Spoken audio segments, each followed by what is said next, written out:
성도 여러분 안녕하셨습니까? 이 미국의 50개 주 가운데 48개 주가 지금 추위와 또 여러 가지로 고통들을 당하고 있는 이때입니다. 네, 그 50개 주 가운데 48개 주에 들지 않는 주가 캘리포니아인 것 같아요. 참 우리가 이 모든 것들을 감사하면서 하나님께 영광과 찬양을 드렸으면 좋겠습니다. 또 오늘 이 안식일에도 변함없는 하나님의 축복과 은혜가 우리 모든 성도들에게 함께 하시기를 바랍니다. 또 그분을 향한 우리의 마음과 또 우리의 찬양이 끊이지 않는 그런 안식일이었으면 좋겠고, 우리 모두에게 참된 쉼의 축복이 있었으면 좋겠습니다. 오늘은 시편 40편을 공부하겠습니다. 이 시편 40편은 다윗의 시이지만은 우리가 이 시편 40편을 읽으면서 보면은 그 시편 2편처럼 이 시편 40편도 메시아닉 삶이라 그럽니다. 즉 장차 오실 메시아에 관한 그런 예언들을 포함하고 있는 시다라는 것입니다. 오늘은 시편 40편을 함께 공부해 보겠습니다. 이분이 누구신지 잘 아시죠? 테레사 여사이십니다. 테레사 여사가 한 번은 이런 말을 하셨습니다.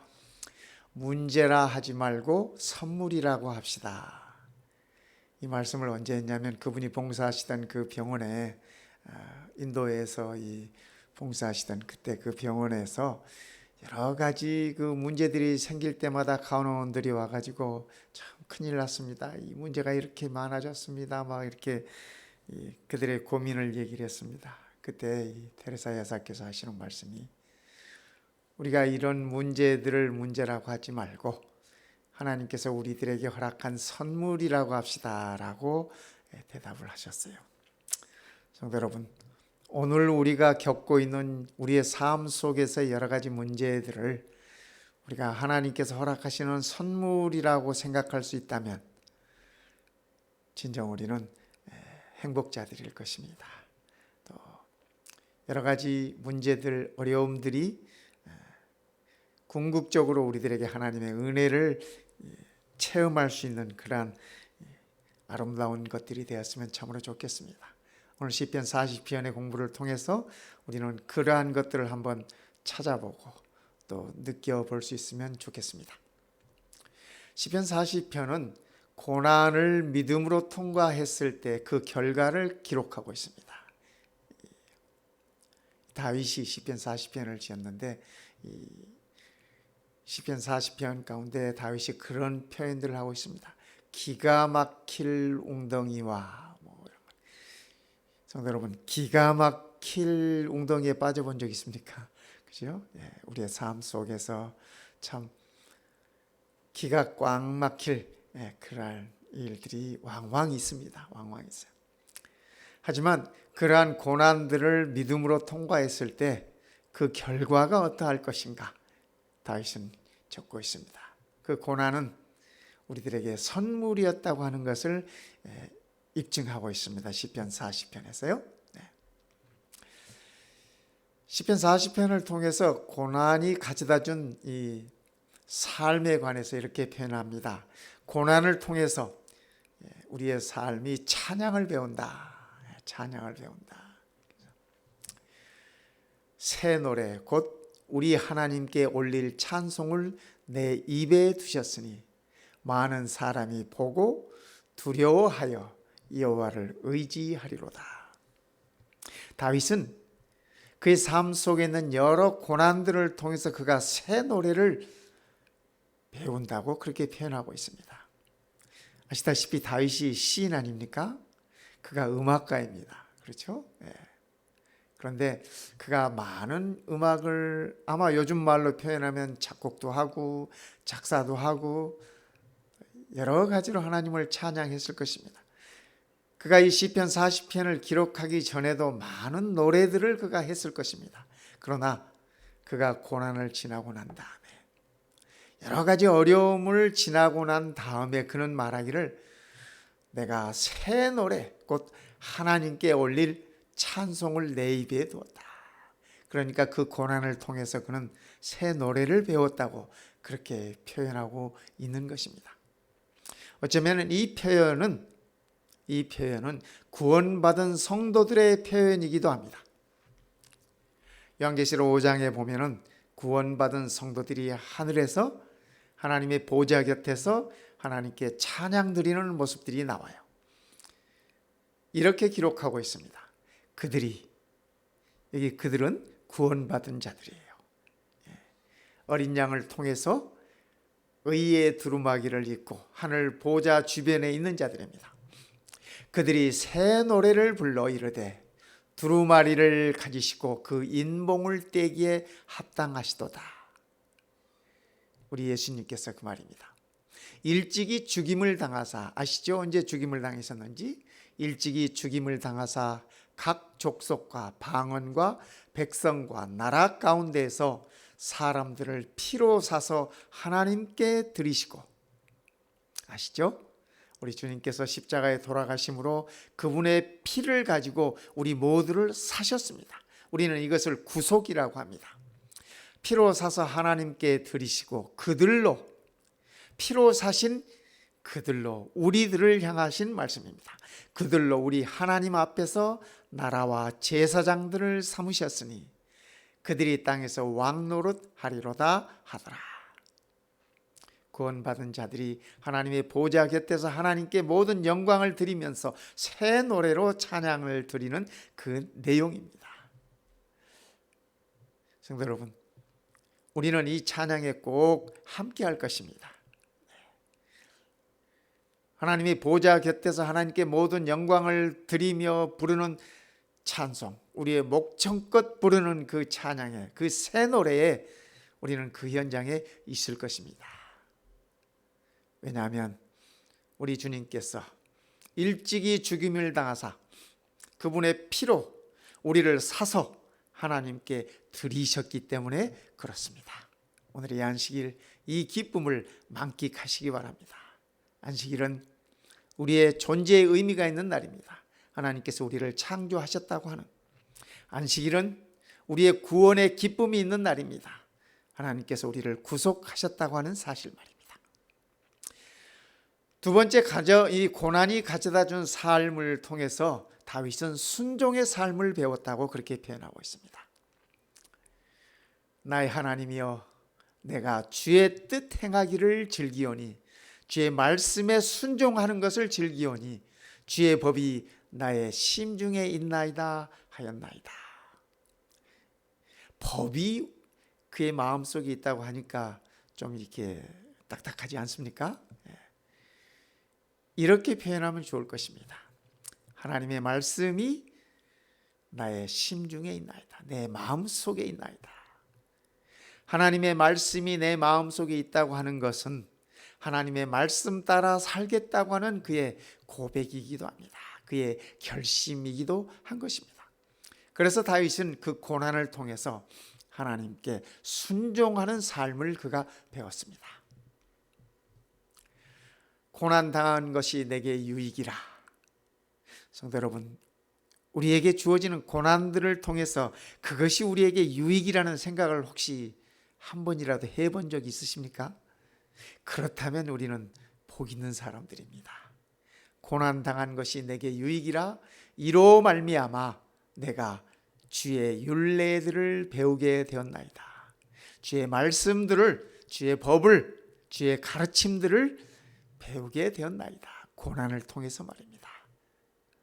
오늘 우리가 견디기 어려운 고난들이 있다 할지라도 테레사 수녀의 말씀처럼 그것이 우리에게 허락된 하나님의 선물이라는 생각을 가질 수 있다면, 꼭 그 고난이 하나님께서 주시는 고난이 아니라 할지라도 말입니다. 때로는 사탄에 의해서, 때로는 우리의 욕심에 의해서, 때로는 우리가 느끼는 유혹에 의해서 여러 가지 이유들이, 요인들이 있을 수 있지만은, 그러나 그 고난들을 하나님의 선물이라고 우리가 여길 수 있다면, 고난당한 것이 우리에게 유익이라고 하는 사실을 우리는 깨달을 수 있습니다. 고난이 가져다 준 삶 가운데 세 번째, 증거의 삶을 살게 되었다고 다윗은 그렇게 표현합니다. 어떻게 해요? 내가 많은 회중 가운데에서 의의 기쁜 소식을 전하였나이다. 그가 고난 중에 겪었던, 고난 중에 그가 배웠던 그 모든 것들을 이렇게 증거하게 되었다고 얘기합니다. 여호와여, 내가 내 입술을 닫지 아니할 줄을 주께서 아시나이다. 우리가 살면서, 그렇죠? 우리의 삶 가운데서 우리의 이웃들에게나 우리의 친구들에게나 누구에게나, 그렇죠? 내 삶 가운데 이르러 오신, 내 삶의 고난을 통하여 하나님께서 일깨우셨던 것들을 우리가 증거할 수 있으면 좋겠습니다. 다윗은 그가 그의 입술을 닫지 않았다고 얘기하고 있습니다. 늘 그가 증거하는 삶을 살게 되었다고 하는 말씀입니다. 내가 주의 공의를 내 심중에 숨기지 아니하고 주의 성실하심과 구원을 선포하였으며, 만나는 사람들마다, 기회 있을 때마다 하나님의 성실하심과 그분의 은혜에 관해서 그가 이렇게 선포했습니다. 내가 주의 인자와 진리를 많은 회중 가운데에서 감추지 아니하였나이다. 우리 재림 성도들의 모습도 이러면 좋지 않겠습니까? 그렇죠? 고난을 통해서 내가 배운 하나님의 은혜, 내가 체험한 하나님의 은혜들을 많은 사람이든 적은 사람이든 기회가 있을 때마다 증거하고 나눌 수 있다면 그 고난은 우리들에게 참으로 참된 복이 될 것입니다. 다윗의 고난들이 어떤 것들이었을까? 그렇죠? 다윗이 이처럼 시편 40편에서 자주 언급하는, 그렇죠? 가슴 아프게 언급하고 있는 그 고난들이 무엇이었을까? 그는 시편 40편 2절에서 자기의 고난을 이렇게 표현합니다. 나를 기가 막힐 웅덩이와 수렁에서 끌어올리시고, 그러니까 다윗이, 그렇죠? 기가 막힌 웅덩이에 빠졌다고 하는 것을 얘기하고 있습니다. 그 수렁에서 그가 스스로 헤어나올 수 없는 그런 곳에 있었다고 하는 사실을 얘기하고 있습니다. 그러나 하나님께서 그 웅덩이와 수렁에서 그를 건져내셨다고, 끌어올리셨다고 얘기해요. 내 발을 반석 위에 두사 내 걸음을 견고하게 하셨도다. 이 수렁이라는 것은요, 이 발을 디디면 디딜수록 점점 더 깊이 빠져드는 것이 수렁입니다. 그런데 하나님께서 다윗의 발을 반석 위에 두사, 빠져들지 않는 단단한 반석 위에 두사 그의 걸음을 견고하게 하셨다고 다윗은 그렇게 표현하고 있습니다. 성경에 보면은 다윗은 그가 고난을 통해서 증거하는 삶을 사는데, 하나님을 찬양하고 하나님의 말씀에 순종하고 그의 삶 속에 나타난 것들을 증거하는 삶을 사는데, 그죠? 오늘 우리가 불렀던 찬양이 바로 이 찬양 아니었습니까? 이것은 나의 간증이요 이것은 나의 찬송일세. 나 사는 동안 그침없이, 그죠? 그침없이, 멈춤 없이 구주를 찬송하리로다.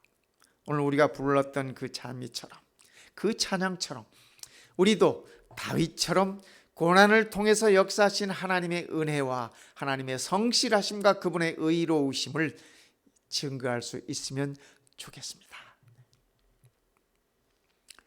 내가 많은 회중 가운데서 의의 기쁜 소식을 전하였나이다. 주의 성실과 구원을 선포하였으며 주의 인자와 진리를 회중 가운데서 감추지 아니하였나이다. 우리는 가끔 우리가 제7일 안식일 예수 재림 교인인 것조차 이렇게 감추고 싶을 때가 혹시 있지 않습니까? 오늘 이 다윗의 마음으로 우리도 세상을 향하여 당당하게 설 수 있는 우리의 모습들을 가지면 좋겠습니다. 언제나 기회가 있을 때마다 하나님의 선하심을 증거할 수 있으면 좋겠습니다. 하나님의 구원하심을 증거할 수 있으면 좋겠습니다. 그분의 역사하심을 감추지 않았으면 좋겠습니다. 말씀을 선포하고 그분의 사랑을 나누고 그분의 기쁜 소식을 전할 수 있다면 얼마나 좋겠습니까? 욥이 그가 고난 가운데서 이렇게 얘기합니다. 내가 주께 대하여 귀로 듣기만 하였사오나 이제는 눈으로 주를 배움나이다. 성도 여러분, 우리가 주의 말씀을 듣는 데는 아주 도 같았어요. 그죠? 요즘 이 인터넷도 좋고 컴퓨터도 좋고 뭐 핸드폰만 있어도 되고, 그래서 듣는 데는 우리가 도 같았어요. 뭐 어디든지 클릭만 하면은 뭐 온갖 각종 좋은 하나님의 말씀들이 다 들려옵니다. 그렇지 않습니까? 그래서 우리가 우리 주님에 대해서 귀로 듣는 데는 아주 발달해 있지만 과연 우리의 주님을 우리가 우리의 눈으로 배울 수 있는지 우리 한번 생각해 보십시다. 욥은 그가 그렇게 이렇게 간증하고 있지 않습니까? 내가 전에는 주께 대하여 귀로만 들었더니 이제는, 여기 이제는이라는 것은 그 많은 고난을 통해서 그 말입니다. 그죠? 욥기 42장의 이 지금 결론으로 지금 욥이 하는 얘기예요. 그죠? 그가 겪었던 그 수많은 고통들, 아들이 죽고 딸이 죽고, 그렇죠? 그가 고통 중에 있고 와이프의 저주를 들어가면서 친구들의 비아냥거림을 들어가면서 네가 죄를 졌으니까 그렇지, 네가 하나님 앞에서 성실하지 못했기 때문에 그렇지, 온갖 듣고 싶지 않은 이야기들을 다 들으면서 그 고난 중에서 그는 하나님을 볼 수 있게 된 것입니다. 그래서 그가 얘기하는 것이, 내가 전에는 주께 대하여 귀로 듣기만 하였더니 이제는, 고난을 통과한 이제는, 고난에서 견딘 이제는 눈으로 주를 배움나이다. 성도 여러분, 우리의 삶 속에 고난이 없을 수 없습니다. 그렇죠? 그러나 그 고난이 우리에게 선물이 될 수 있다는 것은 우리가 그 고난을 통하여 우리 하나님을, 우리 주님을 우리의 눈으로 배울 수 있다라고 하는 것입니다. 우리의 경험으로, 체험으로 그분을 만날 수 있다라고 하는 것입니다. 욥의 간증이 오늘 우리의 간증이었으면 좋겠습니다. 고난이 간주단 준 삶을 다윗은 세 가지로 정리했습니다. 고난을 통해서 나는 찬양의 삶을 배웠다. 두 번째, 고난을 통해서 나는 순종의 삶을 배웠다. 세 번째, 고난을 통해서 증거의 삶을 살게 되었나라고 그가 그렇게 간증하고 있습니다.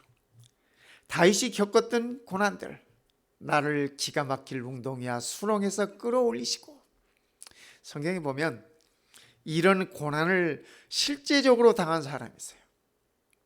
여러분도 아시죠? 예레미야 38장에 볼 것 같으면 하나님께서 예레미야에게 너희 백성에게 가서 이 말씀을 전하라고 합니다. 그 말씀의 내용인즉슨 이 성이, 예루살렘이 그 말입니다. 이 성이 반드시 바벨론의 왕의 군대의 손에 넘어가리니 그가 차지하리라 하셨다 하는지라. 성도 여러분, 이스라엘 백성 치고 유대 민족 치고 하나님의 이 말씀이 기분 좋게 하나님의 말씀으로 받아들일 수 있는 사람이 몇이나 되겠습니까? 그렇죠? 저 이방 사람 바벨론이 와서 너희 이 예루살렘 성을 칠 것이다. 그리고 너희의 모든 군대가 그의 손에 넘어갈 것이다. 그가 이 모든 땅과 너희들이 지니고 있는 모든 것들을 차지할 것이다. 예레미야인들 이 말씀을 전하고 싶었겠습니까? 그렇지 않습니까? 아마 우리 역사에서 우리나라가 일본에게 이렇게 먹히기 전에, 그죠? 합방되기 전에 어느 목사가 나타나서 하나님의 말씀을 전한다고 하면서 이 대한민국은 일본 사람의 손에 다 넘어갈 것입니다. 우리가 지니고 있는 모든 것들을 그들이 취할 것입니다. 우리의 자녀들, 우리의 군대들, 우리의 나라가 지닌 것들을 다 가져갈 것입니다. 이런 말을 한다면 아마 돌 맞아 죽지 않겠어요? 그죠? 돌 맞아 죽을 것이에요. 그래서 예레미야가 그가 원치 않는 것이에요. 그도 원한 기별이 아니에요. 그러나 하나님의 말씀이기 때문에 그가 하나님께 순종하는 마음으로 어찌할 수 없이 이 말씀을 전합니다. 그랬더니 이런 결과를 당합니다. 그들이 예레미야를 끌어다가, 그죠? 그들이, 유대 지도자들이 예레미야의 그 메시지를 받은 다음에, 하나님의 메시지를 받은 다음에 예레미야를 끌어다가 감옥 뜰에 있는 왕의 아들 말기야의 구덩이에 던져 넣을 때에 예레미야를 줄로 달아내렸는데 그 구덩이에는 물이 없고 진창뿐이므로 예레미야가 진창 속에 빠졌더라. 기가 막힐 웅덩이의 예레미야가 하나님의 말씀을 전했다는 그 이유로 그가 갖은 고초를 당합니다. 예레미야 입장에서 억울한 거 아닙니까? 그렇죠? 하나님의 말씀에 순종해서 그분의 기별을 자기 백성들에게 전하였는데 그 결과로 그에게 온 것은 이런 엄청난 구덩이에 그가 이렇게 던져짐을 받고 거기에서 각종 고난을 겪을 수밖에 없었다고 하는 사실입니다. 다윗도 마찬가지였어요. 그렇죠? 다윗의 삶을 살펴보면 우리가 잘 아시다시피 늘 사울 왕에게 쫓겼습니다. 아시다시피 다윗이 이 사울 왕의 이렇게 사위 아닙니까? 사위였어요. 그럼에도 사울 왕은 끈질기게 다윗의 생명을 추구했습니다.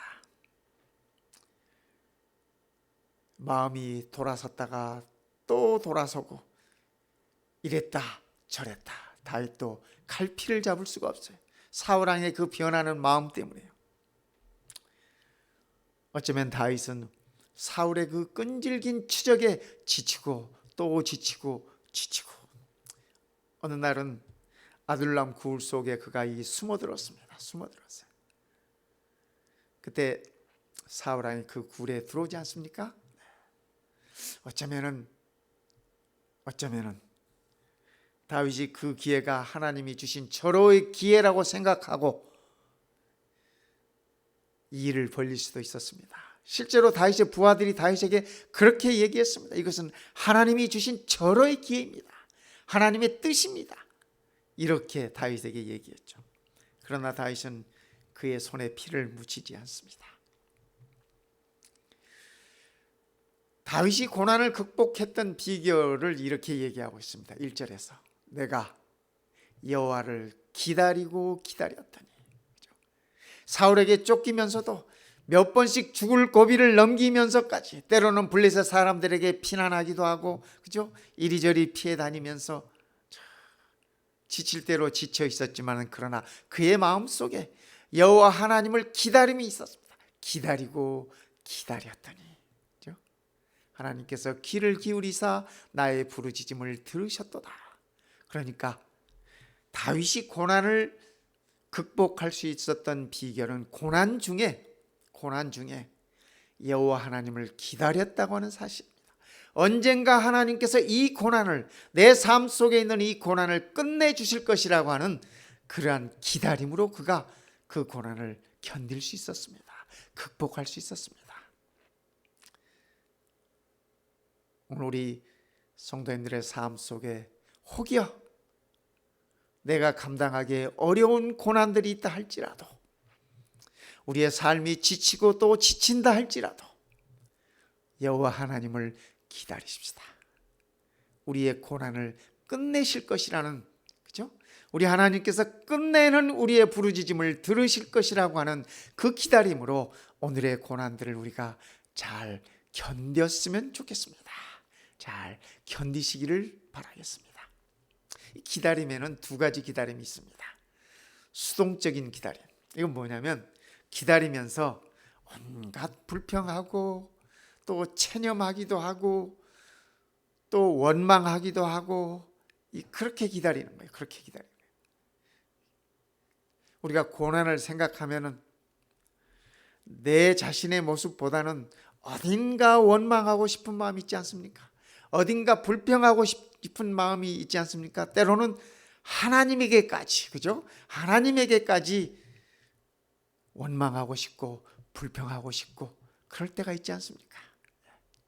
그러나 다윗은 그보다는 능동적인 기다림을 얘기합니다. 역사하실 하나님을 기다리는 건 말입니다. 이 고난 중에도 하나님께서 반드시 역사해 주실 것이다. 하나님께서 이 고난을 반드시 끝내 주실 것이다. 그러한 기다림 말입니다. 우리가 이 코로나도 끝나기를 지난 1년 동안 기다렸지 않습니까? 이제는 많이들 지치셨어요. 많이들 지치시고 체념도 하시고 그냥 그러려니 해요. 오늘 아침 뉴스를 보니까 캘리포니아의 코로나 환자가 지난번보다, 그죠? 지난 1년보다 약 90%가 감소했대요. 감사했습니다. 곧 끝이 오겠구나. 곧 끝이 오겠구나. 그러나 성도 여러분, 아직 끝은 아닙니다. 그죠? 우리가 좀 더 기다려야 돼. 여호와 하나님을, 그죠? 이 고난 중에도 역사하실 우리 하나님을 우리가 기다림으로 이 고난을 극복할 수 있으면 좋겠습니다. 저는 이 기다림을 창조적인 기다림이라고 그렇게 표현해 봤습니다. 왜냐하면 다윗은 이 고통 가운데서 하나님의 뜻을 발견했거든요. 그의 고통 가운데서, 그의 삶의 고통 가운데서 자기를 향한 하나님의 뜻을 그가 발견했어요. 어쩌면 하나님께서 어린 다윗에게 말입니다. 선지자 사무엘을 통해서 머리에 기름을 부고 네가 왕이 될 것이다 라고 말씀을 하신 지가 언젠데, 그렇지 않습니까? 다윗이 40세의 왕이 됐어요. 40세. 근데 그가 훨씬 젊은 시절에 기름 부음을 받지 않았습니까? 그러니까 그 긴 세월 동안 사울의 칼을 피하고 사울의 창을 피하고 이리저리 피하면서 참 그가 갖은 고난을 많이 당했습니다. 그러나 그는 그 고통 중에 자기를 향한 하나님의 뜻이 있다고 하는 사실, 하나님께서 자기의 머리에 기름을 부으셨다고 하는 그 사실을 그는 잊지 않았습니다. 신약 성경에 보면은 우리 주님의 말씀 가운데 참새 한 마리도, 그렇죠? 참새 한 마리의 운명도 허투루 가지 않는다고 우리 주님께서 그렇게 말씀하시지 않습니까? 그렇죠? 우리들의 머리카락까지도 다 세시는 하나님이라고 그렇게 표현하지 않습니까? 전에는 머리카락 세는 게 불가능하다고 생각을 했었는데 요즘 현대 생활에 들어오면서는 그것도 뭐 일도 아니겠구나 하는 생각이 듭니다. 그렇지 않습니까? 네, 그래요. 네. 오늘 우리의 삶 속에 하나님의 뜻이 있다고 하는 것을 우리가 느끼고 체험하고 그렇게 했으면 좋겠습니다. 그것이 능동적인 기다림인 것입니다. 그때 내가 말하기를 내가 왔나이다. 나를 가리켜 기록한 것이 두루마리 책에 있나이다. 다윗이 자기의 이름이 하나님의 책 안에 기록되어 있다고 하는 사실을 얘기하고 있습니다. 우리는 이 책을 뭐 생명책이라고도 부르고, 그죠? 요한계시록의 생명책이라고 표현하고 있기 때문에 뭐라고 불러도 좋아요. 그러나 분명한 한 가지 사실은 하나님의 책에, 그분의 마음에 우리의 이름이 기록되어 있다고 하는 사실입니다. 그렇죠? 다윗은 그 일을 통해서 하나님의 뜻을 발견했어요. 내가 말하기를 내가 왔나이다. 나를 가리켜 기록한 것이 두루마리 책에 있나이다. 예수님께서도 한 번은 그렇게 말씀하셨지 않습니까? 제자들이 선교지에서 돌아와가지고 막 자랑했어요. 병자도 고쳤고 귀신도 내쫓았고 막 그렇게 자랑했을 때 우리 예수님께서 제자들을 향해서 그렇게 말씀하셨어요. 얘들아, 너희들이 선교지에서 일어났던 체험했던 그러한 이적과 기사들을 통해서 기뻐하지 말고 너희들의 이름이 생명책에 기록되어 있는 것을 인하여 기뻐하라. 이렇게 말씀하셨습니다. 성도 여러분, 저는 가끔 목사로서 그런 생각을 가질 때가 있어요. 나도 엘리야처럼 하늘을 향하여 기도하면 죽은 사람도 일어나고 아픈 사람도 낫고, 제가 우리 성도님들, 이 아프신 분들 생각할 때마다 그런 생각이 가끔 듭니다. 그런 이적의 은사들이 있으면 얼마나 좋을까? 제가 정말 간절한 마음으로 우리 성도님 누구를 위해서 기도한다면 그분의 질병이 끝날 수만 있다면, 그분의 아픔이 끝날 수만 있다면 그런 생각을 가져봅니다. 그런데 그런 경험이 많지 않습니다. 많지 않아요. 그래서 저는 우리 주님의 말씀을 생각하고 위로를 받습니다. 이적과 기사를 행한 것으로 인하여 기뻐하지 말고 너의 이름이 하늘 생명책에 있는 것을 기뻐해라. 그렇습니다, 성도 여러분. 우리가 정성껏 드린 기도가 응답이 없다 할지라도 우리의 이름이 하나님의 책 안에 기록되어 있다고 하는 사실 하나만은 틀림없다는 사실입니다. 그러니까 우리가 그것으로 위로를 받고 나를 향하신 하나님의 뜻이 분명하다는 사실을 잊지 않았으면 좋겠습니다. 두 번째, 창조적인 기다림은 고통 속에서 하나님을 의지하는 것입니다. 고통 속에서 하나님을 의지하는 것이에요. 여호와를 의지하고 교만한 자와 거짓에 치우치는 자를 돌아보지 아니하는 자는 복이 있도다. 이 두 번째 파트가 조금 이해가 애매하지 않습니까? 교만한 자와 거짓에 치우치는 자를 돌아보지 아니한다. 쉽게 표현하면 이런 말입니다. 여호와를 의지하고 교만한 자와 거짓에 치우치는 자를 의지하지 않는 자는 복이 있다, 그 말이에요. 그러니까 세상에 힘 있는 자들, 세상에 권력 있는 자들, 세상에 어깨 떡 벌어지는 자들을 의지하지 말라는 말씀이고, 오직 여호와를 의지하라고 하는 말씀입니다. 성도 여러분,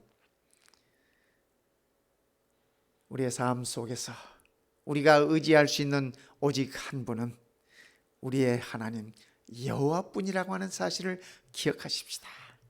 그 사실을 기억하는 한 우리는 복 있는 사람입니다. 그 사실을 기억하는 한 우리는 정말 복 있는 사람입니다. 세 번째, 다윗은 고통 속에서 기도하면서 기다렸어요. 그가 기도하면서 기다렸어요. 내가 여호와를 기다리고 기다렸더니 귀를 기울이사 하나님께서 말입니다. 나의 부르짖음을 들으셨도다. 하나님께서 우리의 부르짖음을 자주 좀 들어주셨으면 좋겠어요. 가끔 잊어버릴만 하면 한 번씩 들어주시는 것 같아요. 그렇죠? 그러나 성도 여러분, 우리가 기다리고 기다리십시다. 하나님께서 우리를 반드시 들으실 것입니다. 고통 속에서 기도할 수 있어야 되는 것입니다. 우리 주님의 이 땅에서의 삶을 우리가 돌이켜보면, 그렇죠? 그분이 십자가를 앞에 두고 겟세마네에서 얼마나 힘드셨겠습니까? 그렇죠? 그분이 하나님께 기도하면서 이렇게 기도하셨어요. 아바 아버지여, 아버지께는 모든 것이 가능하오니 이 잔을 내게서 옮기시옵소서. 아버지께는 모든 것이 가능하오니, 이 말씀 가운데 정말 이 잔을, 그죠? 거두어 달라고 하는 그 이 잔을 거두는 것도 아버지 하나님은 가능하다고 하는 의미가 이 말씀 속에 포함되어 있습니다. 그죠? 모든 것이 가능하오니 이 잔을 내게서 옮기시옵소서. 우리 예수님의 고뇌가 느껴지는 부분입니다. 예수님의 고통이 느껴지는 부분입니다. 그러나 우리 주님께서 기도하시기를 그러나 나의 원대로 마옵시고 아버지의 원대로 하옵소서. 우리도 예수님의 이런 기도를 배우십시다. 그렇죠? 어떨 때 가만히 생각해 보면 저는 제가 원하는 것만 하나님께 구하는 경우들이 참 많아요. 그런데 우리 예수님은 그분이 원하시는 걸 구하시는 것이 아니라 하나님께서 원하시는 것을 구하셨다고 하는 사실입니다. 오늘 우리도 예수님의 이 기도를 배우면 좋겠습니다. 히브리서 5장에는 그분의 이 땅에서의 삶을 이렇게 표현하셨습니다. 그는 육체에 계실 때 자기를 죽음에서 능히 구원하실 이에게, 하나님에게 그 말이죠. 아버지 하나님께 그 말입니다. 심한 통곡과 눈물로 간구와 소원을 올렸고요. 우리 주님께서 이 땅에 계실 때 그분도 우리 못지않게 우리보다 훨씬 더 심한 통곡과 눈물로 하나님께 기도드렸다고 하는 사실입니다. 우리가 눈물로 드린 기도가 아직 응답이 없다 할지라도, 혹여 아직 응답받지 못했다 할지라도 성도 여러분 기다리십시다. 기다리십시다. 그분의 경건하심으로 말미암아 들으심을 얻었느니라. 여기 우리 예수님의 경건하심으로 말미암아 이 말씀은, 그죠? 그분의 삶이 경건하고 품성이 경건하고 그 말씀이 아닙니다. 하나님에 대한 절대적인 신뢰와 절대적인 믿음으로 말미암아 들으심을 얻었느니라, 그 얘기. 오늘 우리도 예수님께서 이 땅을 사시면서 이렇게 사셨다면 오늘 우리도 이 세상을 살면서 예수님과 같은 이러한 자세로, 이러한 마음으로 우리가 기도하고 살면 좋겠습니다. 그래서 말입니다. 그가 아들이시면서도, 하나님의 아들이시면서도 받으신 고난으로 순종함을 배워서 온전하게 되셨은즉, 우리 주님도, 우리 예수님도 고난을 통해서 순종을 배우셨어요. 시편 40편에서 다윗이 고난을 통해서 순종의 삶을 배웠다고 얘기하듯이 우리 주님 또한 이 땅에서 고난을 통해서 아버지 하나님의 뜻에 순종하는 순종함을 배웠고, 그죠? 네. 그것으로 인해서 온전하게 되셔서 자기에게 순종하는 모든 자에게 영원한 구원의 근원이 되시고, 오늘 우리가 우리 주님의 말씀에 순종해야 할 근거가 여기에 있습니다.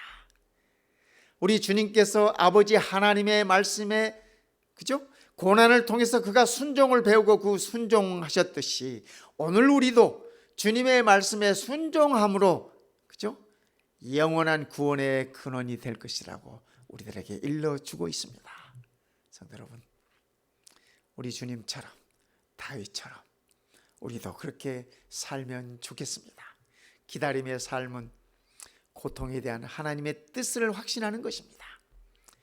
기다림의 삶은 고통의 밤에 하나님을 의지하는 것입니다. 고통은 누구에게나 다 있습니다. 그렇지 않습니까? 고난은 누구에게나 다 있어요. 우리가 죄 있는 이 세상에 발붙이고 있는 한 고통은 끊이지 않고 늘 우리와 함께 상존합니다. 그럴지라도 우리는 그 고통 가운데서 하나님의 뜻을 확신하고 하나님의 선물을 찾고 고통의 밤에 하나님을 의지할 수 있으면 좋겠습니다. 제가 한 번은 합회에서 주최해 줬던 그 성공 세미나에 참석한 적이 있습니다. 그 세미나를 이렇게 지도하시는 강사님이 그렇게 말씀을 하세요. 여러분, 토마스 에디슨 아시죠? 이분이 몇 번이나 실패했을까요? 그러시더라고요. 여러분 아세요? 토마스 에디슨이 몇 번 실패했는지? 그걸 어떻게 세고 우리가 어떻게 알아? 그죠? 엄청 많이 실패했을 거라는 건 우리가 짐작하는 것이죠. 그분이 그러시네. 에디슨이 포기했을까요? 그러더라고요. 다들 우리 하나같이 아니요. 대답했어요. 라이트 형제가 몇 번이나 실패했을까요? 이 라이트 형제는 이 세계에서 최초로 비행기를 만든 사람입니다. 최초로 날아본 사람입니다. 그래서 몇 번이나 실패했을까요? 수도 없이 실패했겠죠. 그들이 포기했을까요? 아니요.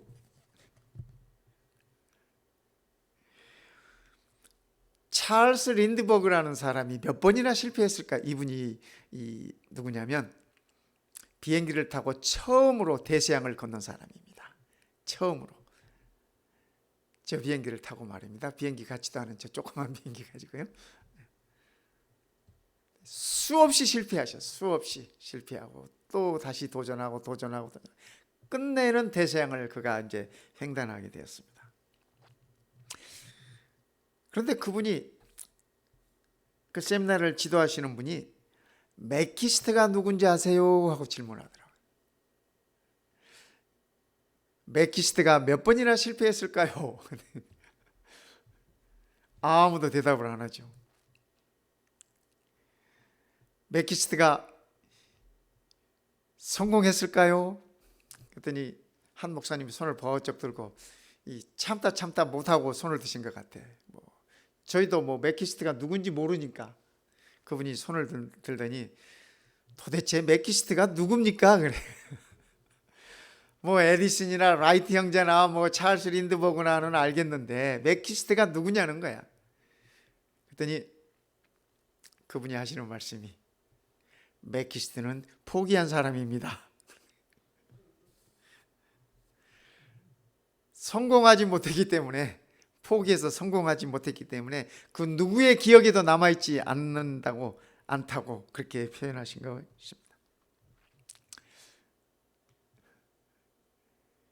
성경 가운데 가장 안타까운 성경절 중에 한 성경절이 이 성경절입니다. 대만은 이 세상을 사랑하여 나를 버리고 데살로니가로 갔고, 이 대마가 사도 바울을 따라서 선교 여행을 열심히 했던 사람입니다. 그런데 어느 날 그가 그 고난을 견디지 못하고 바울과 함께 겪는 그 여러 고난들을 견디지 못하고 세상을 사랑하여 나를 버리고, 여기 나는 바울입니다. 대만은 이 세상을 사랑하여 나를 버리고 데살로니가로 갔고, 바울이 이 말씀을 이렇게 이 디모데후서에 적으면서, 디모데후서가 바울의 마지막 이 편지서입니다. 그의 마지막 기록입니다. 저는 이 말씀을 보면 참 안타깝습니다. 바울이 그의 마지막 기록 가운데 얼마나 많은 사람들을, 아름다운 사람들을, 이름들을 기록하고 싶었겠습니까? 그렇죠? 그런데 어쩌면 바울도 이 대마에 관해서 적으면서 정말 안타까운 마음으로 적었을 것 같아요. 대마가, 나와 함께 사역했던 대마가, 나와 함께 고난 중에 있었던 대마가, 나와 함께 복음을 나누었던 대마가 세상을 사랑하여 나를 버리고 데살로니가. 성경에서 예수님의 초청을 거절하고 근심하며 떠난 그 율법사의 모습과 이 대마의 모습이 이렇게 겹쳐집니다. 성도 여러분,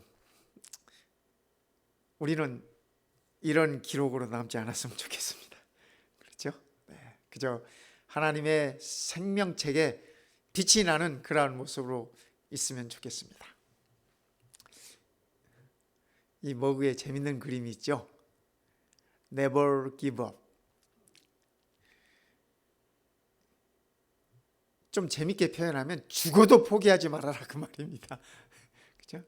이 그림을 자세히 한번 보세요. 이 새가 지금 개구리를 잡아 먹고 있는 모습인데, 개구리가 죽지 않기 위해서 새의 목을 조르고 있습니다. 개구리가 새의 목을 조르고 있는 한 새가 개구리를 삼킬 수 있어요, 없어요? 그러니까 개구리가 그죠? 죽어도 포기하지 않는 그러한 모습입니다. 성도 여러분, 오늘 우리도 하나님의 은혜 속에서 그죠? 아직 고난이 끝나지 않았다 할지라도, 우리가 아직 고난 중에 있다 할지라도 하나님을 기다리고 기다리면서 끝까지 포기하지 마십시다. 끝까지 견디십시다. 우리의 이름이 그분의 책 위에 있다고 하는 사실을 기억하시면서 오늘 이 안식일도 우리가 지내왔던 그 어떤 안식일보다 가장 행복한 안식일이 되시기를 이 시간에 간절히 바랍니다. 기도하겠습니다. 우리 아버지, 오늘 시편 40편을 통해서 다윗의 삶과 간증을 통해서 오늘 우리가 어떠한 삶을 살아야 할지, 어떠한 믿음을 소유해야 할지 일러주셔서 감사합니다. 다윗의 삶이 그러했듯, 우리 주님의 이 땅에서의 사역이 그러하셨듯 오늘 우리도 그러한 모습으로 끝까지 포기하지 아니하고 우리의 삶이 구렁텅이라 할지라도, 기가 막힐 구렁텅이라 할지라도 주의 역사의 손길을 기다리며 믿음으로 끝까지 견딜 수 있도록 축복하여 주시옵소서. 우리 모든 성도들 가정마다, 우리 성도들 가슴마다 주의 풍성하심으로 안식일의 참 쉼으로 가득 채워 주시옵기를 우리 주님 예수님의 이름으로 간절히 기도드리옵나이다. 아멘.